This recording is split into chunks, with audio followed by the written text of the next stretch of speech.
there are verses that can be taken out of context, where there's a certain, theological point that's trying to be made, or something that's being said in a way that is symbolic and not necessarily meant to be literal of, so even things around like terms of flesh, which is like sarx, versus soma, which would be body. These terms in the Greek, Paul plays with those and how he tries to make certain theological points. And if we don't understand that, it's really easy to take things out of context and twist them. And for me, what really led me down the road of, can I listen to my body? Does that make sense? Is that a part of spirituality? Not even do I do that in a separate category of counseling, but like, is that part of my spiritual formation? It was reading the Psalms.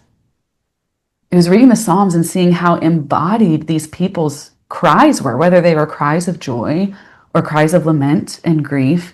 And then also seeing embodiment in the New Testament, in the Gospels. I talk about this whenever I talk about Greek. My favorite Greek word describes Jesus having compassion as him being so moved that he feels it in his innards, like in his guttural organs.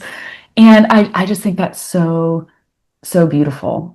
So I'll pause there before I get too excited and go down the language tracks. I have a whole lesson in Women in the Battle about that word, about Jesus. It's called Jesus Moved with Compassion for You. And I love that. Look no further than Jesus to see somebody who was fully embodied, yes, who felt and honored emotions, because emotions get a bad rap a lot of times among Christians, and the body gets a bad rap a lot of times.